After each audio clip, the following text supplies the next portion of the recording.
आप संवैधानिक तरीके से अपनी जायज मांगों को रखिए, मैं भी आपके साथ हूं, लेकिन देश की संपत्ति सरकारी या प्राइवेट उसको कोई नुकसान ना पहुंचे, किसी जान मतलब को क्या हानि आपको ना ये हो। भी डर है, एक आपको ये भी डर है कि देश की पीसफुल संपत्ति को भी नुकसान अपनी पहुंच बात को सकता आप है? रखिए। आपको ये भी डर है कि देश की संपत्ति को नुकसान पहुंच सकता है? मैं यही तो कह रही हूँ बात कि इस डर की देश नहीं, में देखिए। एक आंदोलन चलाया जा रहा है कि वक्फ की सुनिए संपत्ति बात, पर सुनिए। कानून आ गया तो जगह जगह शाहीन बाग बना देंगे। ये हैरान करता है मुझे रशीदी साहब। मैं उसी बात को कह रहा हूं, नहीं, मैं उसी बात को कह रहा हूं। कई बार ऐसा होता है जब हम रोड पे चलते हैं ना, हम तो अपने आप में सेफ होते हैं, लेकिन सामने वाला, बराबर वाला, पीछे से आने वाला टक्कर मार के निकल जाता है, तो हमें वो भी तो देखना है ना। हमें उससे भी अपने आप को बचाना है, अपने समाज को बचाना है कि कोई आदमी ऐसा हम में ना घुस जाए जो इस तरह की बातें कर गुजरे और वो सारा विलेम जो है मुसलमानों पर आ जाए। नहीं तो आप वक्फ बिल के आपने समर्थन देखा में होगा या जाट उसके खिलाफ आंदोलन। है? मैं आपसे पूछ रही जाट हूँ, आंदोलन अगर याद देश होगा की आपको। संसद एक बिल ला रही है तो आप उसके समर्थन में, उसके किसके? खिलाफ हैं? नहीं, मेरे समाज के लिए, मेरे समाज के खिलाफ अगर कोई बिल होगा, मेरे मुस्लिम हितों के खिलाफ अगर कोई बिल होगा, तो मैं उसकी मुखालफत में नहीं, रहूंगा। अगर नहीं रशीदी साहब, अगर मगर की बात ही नहीं है ना, मैं तो सीधा पूछ रही हूँ आपको। वक्त संशोधन बिल आएगा, इसी सत्र में आएगा, ये बिल्कुल क्लियर है। इसीलिए तो all India Muslim personal law board कह रहा है हम 17 तारीख को सड़कों पर उतरेंगे। मैं आपसे पूछ रही हूँ। नहीं आना चाहिए, देखिए, नहीं आना चाहिए। सरकार को चाहिए कि थोड़ा इसको डिले करे, तमाम लोगों से वाद विवाद हो, तमाम लोगों से बैठकर बातें हों, और जो अच्छा हो वो करे। जो अच्छा हो वो किसी चीज को लाना ना ठीक है, देश हाजी हित में साहब है को ना लीजिए समाज जरा। हित में है। मैं एक बार शाजिया जी के पास जा रही हूँ। शाजिया जी, जिस तरह से ये पूरा एक सेटअप हो रहा है, 17 तारीख, मैं बार बार कह रही हूँ 36 घंटे बचे हैं और 36 घंटे बाद एक बड़ा आंदोलन छेड़ने की तैयारी। ये क्या देश के मुसलमानों का आंदोलन है? असदुद्दीन ओवैसी एक बार फिर कह रहा है, होली के दिन कह रहे हैं मैम, होली के दिन वो ये कह रहे हैं कि देखिए हमारी सारी संपत्ति छीन ली जाएगी, हम होने नहीं देंगे। जी सुचेता जी, आपको भी और जितने भी पैनल में मौजूद हमारे भाई बैठे हैं, कुछ उनमें से रोज़ेदार भी होंगे, और मुझे लगता है कि रोज़े में क्या फ़र्ज़ होते हैं, क्या फ़राइज़ होते हैं हर एक इंसान के, इससे भी वो वाकिफ़ होंगे। उन सबको आदाब और प्रणाम जो भी लोग बैठे हैं। सबसे पहले तो मैं कहूँगी कि इतने पाकीज़ा महीने में इस तरह की बातें करना और बिल्कुल धड़ल्ले से झूठ बोलना अपने आप में बहुत बड़ा गुनाह है।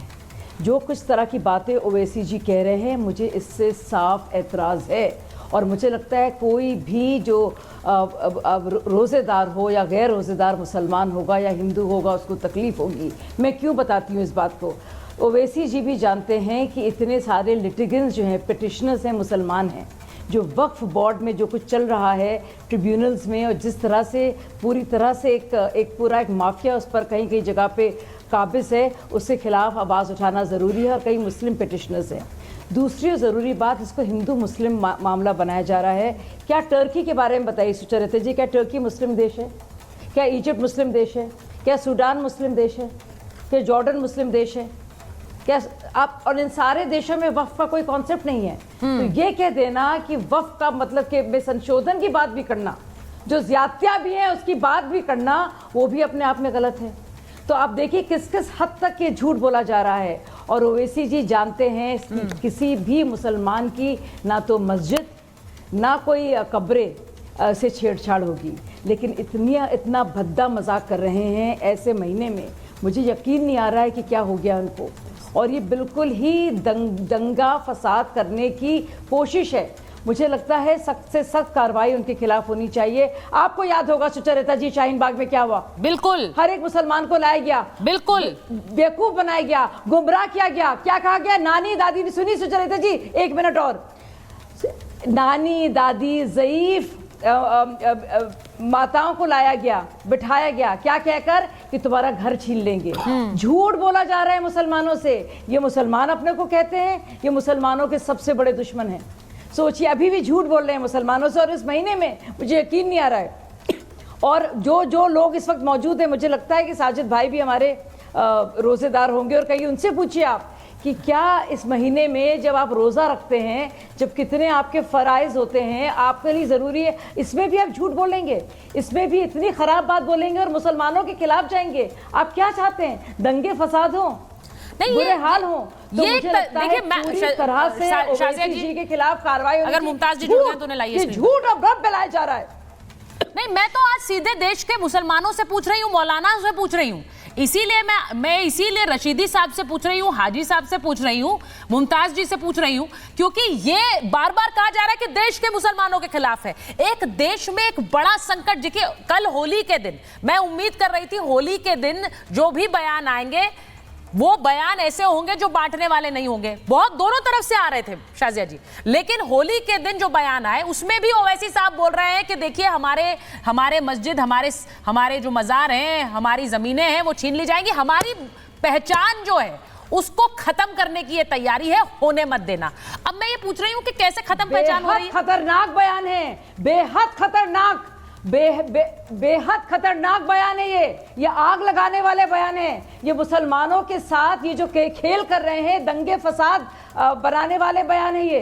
क्या करेंगे? पूरी तरह मैं यही से पूछना रिजेक्ट होने चाहती हूं। चाहिए। मुसलमानों को निकलना चाहिए सड़कों पर और मुसलमानों को वैसी जैसे लोगों को आड़े हाथ लेना चाहिए और कहना चाहिए क्यों कर रहे हो हमारे साथ ऐसा, कितना बेवकूफ बनाओगे हमको। बताइए भाई, हाजी साहब हमें बनाओगे हाजी साहब जरा बताइए। ये वो कह रही है मुसलमानों को बेवकूफ बनाने का काम कर रहे हैं आप लोग। पकड़ कर कहना चाहिए ये जो ऑल इंडिया मुस्लिम हाँ। पर्सनल लॉ बोर्ड वालों को, all India Muslim personal law board के ठेकेदार है भाई।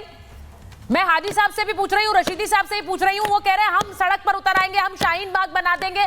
ओवैसी साहब भी उसका हिस्सा है, वो कह रहे हैं कि जगह जगह अपनी शख्सियत, अपनी पहचान के लिए लड़ाई लड़ो। वो किसको उकसा रहे हैं? सवाल ये है, किसको उकसा रहे हैं रशीदी साहब? नहीं, ये सुनिए, देखिए मैं अवैसी के बयान पर नहीं जाता। मैंने पहले भी कहा कि धरना प्रदर्शन करना हमारी संवैधानिक हमारा अधिकार है, लेकिन इस तरह की धमकी भरी बातें करना मैं उसके खिलाफ हूँ। और पीसफुली अगर कोई मामला होता है, हम जंतर मंतर पर बैठें, हम पार्लियामेंट में जाएं, पार्लियामेंट का घेराव करें, जो भी करें, लेकिन पीसफुली करें, किसी को हानि ना हो, किसी को नुकसान ना हो, देश की संपत्ति को नुकसान ना हो, ये सब कुछ हमें रखना चाहिए।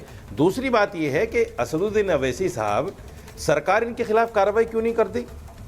शाजिया जी बैठी हैं, बड़ा बुरा भला कह रही थी उनसे। मैं तो ये कहता हूँ इनके खिलाफ कार्रवाई करवाइए ना शाजिया जी। सिर्फ कहने से थोड़े हो जाएगा कि साहब आपने कह दिया कि अवैसी भड़का रहे हैं, अवैसी आग लगा रहे हैं, अवैसी मुसलमानों को जला देंगे, देश को जला देंगे। मुझे लगता है सरकार कार्रवाई करे। मुझे लगता है आम मुसलमानों को निकलना चाहिए, इनके आड़े हाथ लेना चाहिए और कहना चाहिए क्यों बहका रहे हो। नहीं, देखिए उन्होंने कल बहुत सी बातें कही है शाजिया जी, ओवैसी साहब ने हीरो नहीं बनेंगे, वो हीरो नहीं बनाएंगे, मुसलमान क्यों निकलेगा इनके खिलाफ? सरकार कार्रवाई करे ना। नहीं, वो कह रही सरकार कार्रवाई क्यों नहीं करती है? आप लोग बार बार कहते हैं ओवैसी साहब भड़का रहे हैं, लेकिन कार्रवाई नहीं करते हैं। अरे नहीं, मैं वही तो जवाब दे रही हूँ ना। नहीं निकलेगा, क्यों निकलेगा? वही तो चाह रहे हैं वो, ताकि वो हीरो बने। मुसलमानों को आपस में लड़ाना चाह रही है। सुचरिता जी, आप भी जानती है और मैं भी जानती हूँ कि अगर आप कार्रवाई जरा सी होगी तो फिर रोना इनका शुरू हो जाएगा और ये हीरो बनेंगे। सरकार को बिल्कुल हीरो नहीं बनाना चाहिए, इनको बिल्कुल इग्नोर करना चाहिए।